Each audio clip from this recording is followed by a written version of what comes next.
Shalom jemaat yang terkasih di dalam Tuhan kita Yesus Kristus. Hari ini kita akan kembali bersama-sama merenungkan pesan pastoral. Firman Tuhan terambil dalam Yesaya 58 ayat 1-11. Saya akan membacakannya bagi kita sekalian. Kesalehan yang palsu dan yang sejati.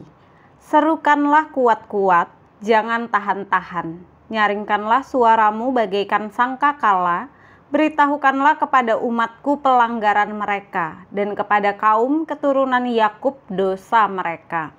Memang setiap hari mereka mencari aku dan suka mengenal segala jalanku, seperti bangsa yang melakukan yang benar dan yang tidak meninggalkan hukum Allahnya.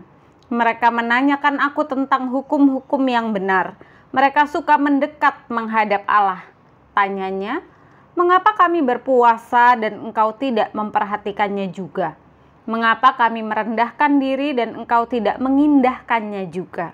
Sesungguhnya pada hari puasamu, engkau masih tetap mengurus urusanmu, dan kamu mendesak-desak semua buruhmu. Sesungguhnya kamu berpuasa sambil berbantah dan berkelahi, serta memukul dengan tinju dengan tidak semena-mena. Dengan caramu berpuasa seperti sekarang ini, suaramu tidak akan didengar di tempat yang tinggi. Sesungguhnya inikah puasa yang kukehendaki dan mengadakan hari merendahkan diri, jika engkau menundukkan kepala seperti gelagah dan membentangkan kain karung dan abu seperti lapik tidur? Sungguh-sungguh itukah yang kau sebutkan berpuasa, mengadakan hari yang berkenan pada Tuhan? Bukan. Berpuasa yang kukehendaki ialah supaya engkau membuka belenggu-belenggu kelaliman dan melepaskan tali-tali kuk, supaya mereka memerdekakan orang yang teraniaya dan mematahkan setiap kuk, supaya engkau memecah-mecahkan rotimu bagi orang yang lapar dan membawa ke rumahmu orang miskin yang tak punya rumah. Dan apabila engkau melihat orang telanjang, supaya engkau memberi dia pakaian dan tidak menyembunyikan diri terhadap saudaramu sendiri. Pada waktu itulah terangmu akan merekah seperti fajar, dan lukamu akan dengan segera pulih. Kebenaran menjadi barisan depanmu dan kemuliaan Tuhan barisan belakangmu. Pada waktu itulah engkau akan memanggil dan Tuhan akan menjawab. Engkau akan berteriak minta tolong dan Ia akan berkata, ini aku. Apabila engkau tidak lagi mengenakan kuk kepada sesamamu dan tidak lagi menunjuk-nunjuk orang dengan jari dan memfitnah, apabila engkau menyerahkan kepada orang yang lapar apa yang kau inginkan sendiri dan memuaskan hati orang yang tertindas, maka terangmu akan terbit dalam gelap dan kegelapan akan seperti rembang tengah hari. Tuhan akan menuntun engkau senantiasa dan akan memuaskan hatimu di tanah yang kering, dan akan membaharui kekuatanmu. Engkau akan seperti taman yang diairi dengan baik, dan seperti mata air yang tidak pernah mengecewakan. Bapak Ibu Saudara-saudari, bicara soal berpuasa. Kita sedang memasuki minggu-minggu Prapaskah. Kita sedang mengingat rayakan bagaimana Tuhan sedang berjalan menuju salibnya, 40 hari perjalanan menuju salib. Dan hari ini saya akan mengajak kita merenungkan tentang puasa. Puasa adalah sebuah disiplin rohani. Disiplin rohani penyangkalan diri. Dan puasa itu sebenarnya tidak hanya ada di agama Kristen. Di berbagai agama, disiplin rohani puasa itu juga dilakukan. Dengan berbagai tujuan tentunya. Tapi hari ini kita akan fokus pada puasanya orang Kristen. Mengapa orang Kristen berpuasa? Bagaimana orang Kristen berpuasa? Dan kapan seharusnya orang Kristen berpuasa? Nah, secara singkat kita akan melihat begini Bapak Ibu. Seorang bernama Robert Mulholland berkata, salah satu tujuan utama dari berpuasa, tujuan orang Kristen berpuasa adalah menghentikan ketergantungan kita pada pemberian Allah dan memampukan diri kita untuk bergantung hanya pada Allah. Ketika kita berpuasa, kita meletakkan kebergantungan kita hanya pada Allah. Bukan kepada makanan yang kita makan, bukan pada minuman yang kita minum, bukan pada pekerjaan yang kita lakukan setiap hari, tetapi kepada Allah. Kita berpuasa untuk kita mengkalibrasikan diri kembali dengan Allah. Ada banyak orang yang mengambil puasa, melakukan puasa dengan tujuan supaya doanya dijawab. Ada yang berpuasa dengan tujuan supaya dosanya diampuni. Ada yang berpuasa juga tujuannya untuk mengurangi makan, untuk diet. Ada juga yang berpuasa untuk mendekatkan diri kepada Tuhan. Tetapi hari ini kita belajar bahwa ketika seorang Kristen berpuasa, motivasinya adalah untuk melekatkan kembali kebergantungan diri kepada Allah. Melepaskan kebergantungan-kebergantungan yang selama ini mengganggu relasi kita dengan Allah. Bagaimana seharusnya orang Kristen berpuasa? Ketika berpuasa, orang seringkali berpikir bahwa ya kita menahan makan, menahan minum, tidak makan, tidak minum, itu berarti kita puasa. Bapak Ibu, di dalam prinsip kekristenan, berpuasa bukan cuma soal tidak makan dan tidak minum. Mengapa orang memakai makan dan minum gitu ya sebagai disiplin rohani? Karena yang pertama adalah makan dan minum adalah kebutuhan kita setiap hari. Jadi setiap hari, suka tidak suka, mau tidak mau, kita butuh makan. Dan waktu makan biasanya teratur, betul ya. Ada jam-jam istirahat makan. Entah kita makan atau tidak, tapi ada jam di mana kita beristirahat untuk waktu makan. Dan waktu-waktu yang teratur ini memudahkan kita untuk kita mengingat waktu datang kepada Tuhan. Jadi yang terpenting bagaimana kita berpuasa adalah kita menggantikan waktu-waktu berharga kita yang kita pakai untuk memenuhi kebutuhan jasmani kita dengan waktu untuk mengisi kebutuhan rohani kita.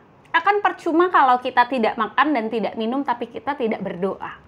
Akan percuma kalau kita tidak makan, tidak minum, tidak membuka gadget misalnya, tidak menonton TV, tapi kita juga tidak membaca Alkitab dan tidak merenungkan firman Tuhan. Dan sekali lagi, motivasi menggerakkan aksi. Di dalam Yesaya kita melihat bangsa Israel berpuasa, mereka tidak makan, tidak minum, mereka beribadah, tetapi semuanya diabaikan oleh Tuhan. Kenapa? Karena selama berpuasa, selagi mereka puasa, mereka tetap menindas orang. Mereka tetap berlaku kasar pada pembantunya. Mereka tetap menginjak-injak buruhnya. Mereka mengambil hak orang lemah. Mereka membuat orang asing terabaikan. Dan bagi Tuhan, puasa itu, ibadah itu, tidak hanya sekedar tindakan rohani kepada Tuhan, tetapi harus nyata pada relasi dengan sesama.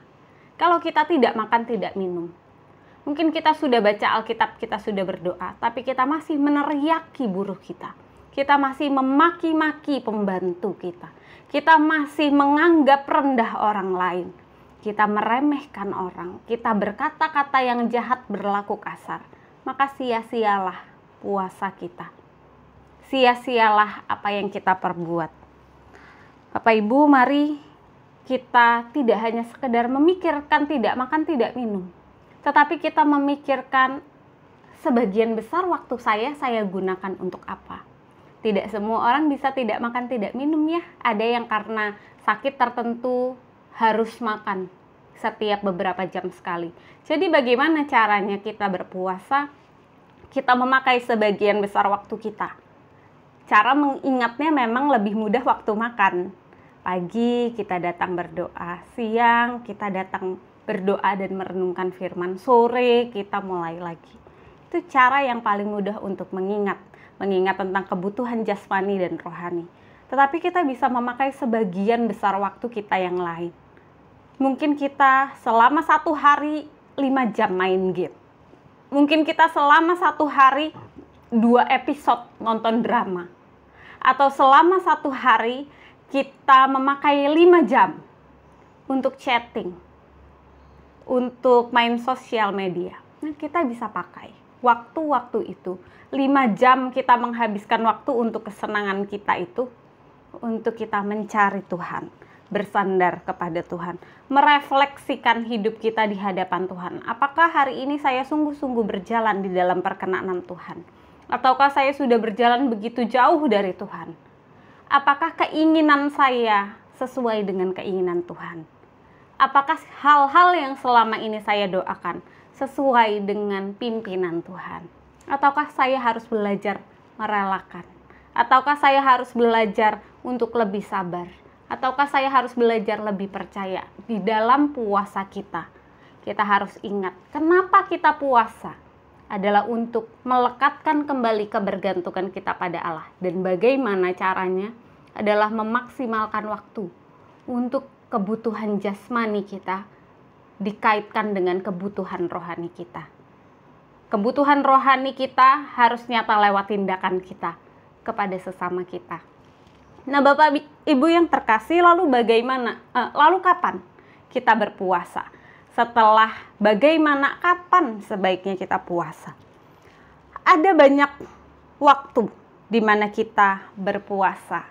Kalau orang-orang biasanya mengambil waktu puasa itu ketika menjelang Jumat Agung ya, hari Minggu malam, Senin, Selasa, Rabu, Kamis, dan Jumat itu puasa sampai menunggu Paskah.